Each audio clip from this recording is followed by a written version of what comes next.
Saludos familia hispana. Hoy viajamos al corazón del siglo XVI para conocer a una figura que define, quizás más que ninguna otra, la idea de un imperio global. Hablamos de Carlos de Habsburgo, conocido en España como Carlos I y en el Sacro Imperio Romano Germánico como Carlos V. ¿Quién fue este hombre?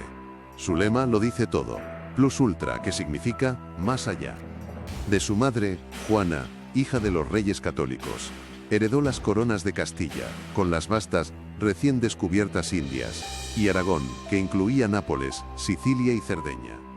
De su padre, Felipe el Hermoso, heredó los Países Bajos, el Franco Condado y el Ducado de Borgoña.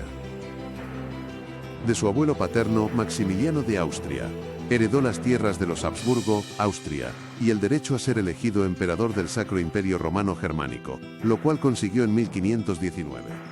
Él era, literalmente, el emperador en cuyo imperio nunca se ponía el sol. Sus inicios no fueron sencillos. Cuando llegó a Castilla en 1517, no hablaba español. Venía rodeado de consejeros flamencos y pidió enormes sumas de dinero para financiar su elección como emperador. Esto provocó una furiosa rebelión, la Guerra de las Comunidades en Castilla, de 1520 a 1522. Fue una guerra civil que Carlos aplastó militarmente en Villalar en 1521. Aprendió la lección y se hispanizó. El reinado de Carlos V no fue un paseo triunfal. Primero, la rivalidad con Francia, el duelo de titanes. Aquí entra su gran némesis, Francisco I de Francia. Francia se veía asfixiada, rodeada por territorios de Carlos V. Esto no era una guerra de naciones como hoy, era una rivalidad personal, casi caballeresca, entre dos de los hombres más poderosos del planeta. Lucharon principalmente por el control de Italia, por el milanesado. El momento cumbre fue la batalla de Pavía en 1525. Fue un desastre para Francia. El propio Francisco I fue capturado por las tropas imperiales españolas lideradas por Juan de Urbina y el Marqués de Pescara. Esta rivalidad con Francia consumió décadas y tesoros, definiendo la política europea.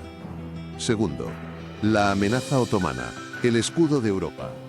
Mientras luchaba con Francia, el Imperio Otomano, bajo el mando de Solimán el Magnífico, avanzaba imparable. Por tierra, llegaron a las puertas de Viena, Austria, en 1529. Carlos tuvo que desviar recursos masivos para defender el corazón de su imperio familiar. Por mar, sus aliados, los piratas berberiscos, como el temido Barbarroja, asolaban el Mediterráneo desde Argel. Carlos se vio a sí mismo como el defensor de la cristiandad. Tercero, la Reforma protestante, la herida incurable.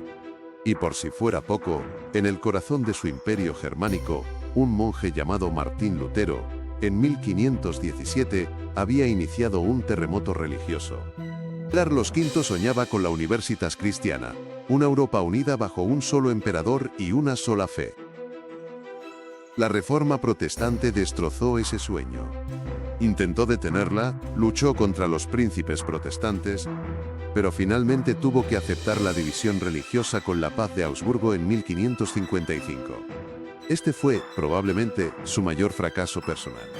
Todas estas guerras tuvieron un enorme coste. Sus guerras no eran guerras españolas, eran guerras imperiales.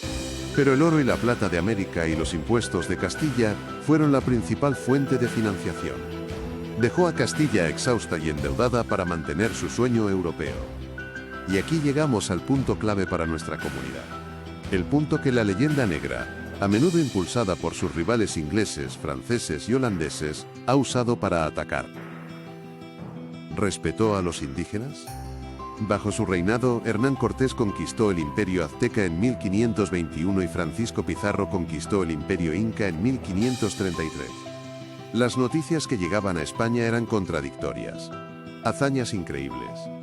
Pero también informes de abusos por parte de los encomenderos, colonos que recibían tierras e indígenas para trabajar.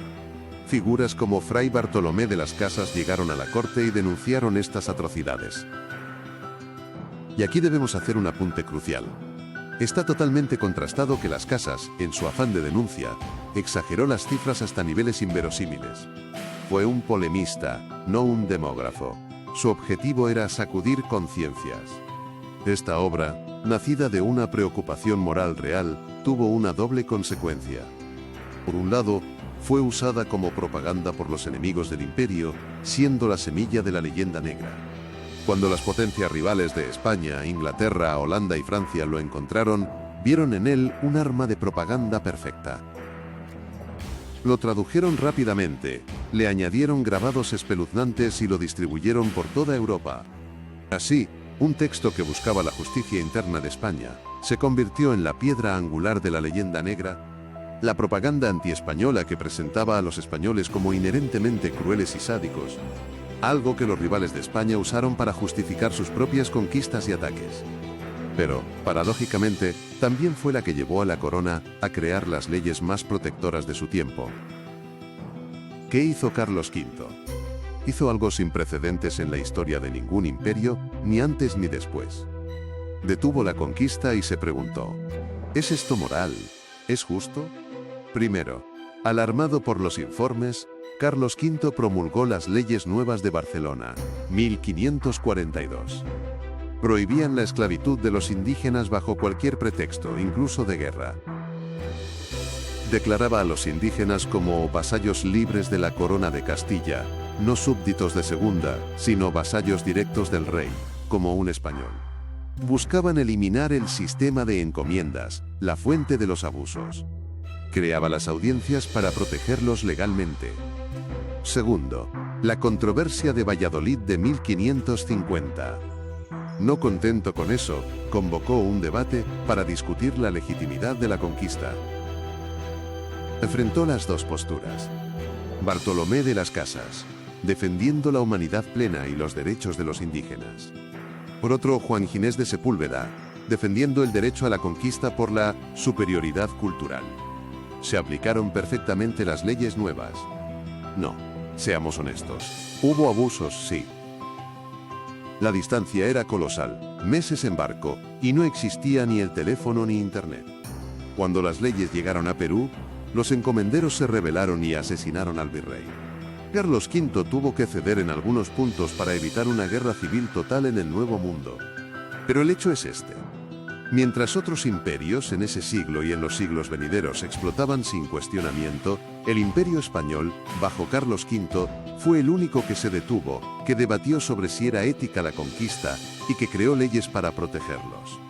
Esa es la verdad histórica, más allá de leyendas. Finalmente, agotado, fracasado en su sueño de una cristiandad unida y consciente de que su imperio era demasiado vasto para un solo hombre, abdicó en Bruselas en 1555. Dividió su imperio. A su hermano Fernando le dejó el Sacro Imperio Germánico y Austria. Esta era la manzana envenenada, el avispero de la herejía de Lutero. Las guerras de religión, el gasto interminable contra los príncipes protestantes y la amenaza otomana llamando a las puertas de Viena. A su hijo, Felipe II, le dejó España, las Indias, Italia y los Países Bajos. Se retiró a un lugar humilde, el monasterio de Yuste en Extremadura, España. Allí, el hombre más poderoso del mundo pasó sus últimos días, murió en 1558, lejos del poder y rezando. Fue el fin de una era. Carlos V fue un hombre lleno de contradicciones, con una carga imposible sobre sus hombros, cometió errores. Pero que también se enfrentó a los mayores dilemas morales de su tiempo, con una legislación que, aunque imperfecta, buscaba la justicia. Y ahora, nos gustaría conocer vuestra opinión. ¿Creéis que Carlos V hizo bien en usar la riqueza de Castilla y de las Indias para financiar sus guerras europeas? ¿O debió abandonar el imperio germánico mucho antes y usar esos fondos para construir y hacer prosperar España y América y hacerlas fuertes? ¿Y qué opináis de la gran paradoja de su reinado? El hombre que supervisó las grandes conquistas de aztecas e incas fue el mismo que creó las leyes nuevas para proteger al indígena. Dejadnos vuestra reflexión en los comentarios. Si os ha parecido interesante este capítulo y queréis seguir explorando juntos nuestra historia compartida, os invitamos a suscribiros, darle a me gusta y compartir el video. Vuestro apoyo es fundamental. porque para entender quiénes somos, primero debemos saber quiénes fuimos. Únete a Nexo Hispano.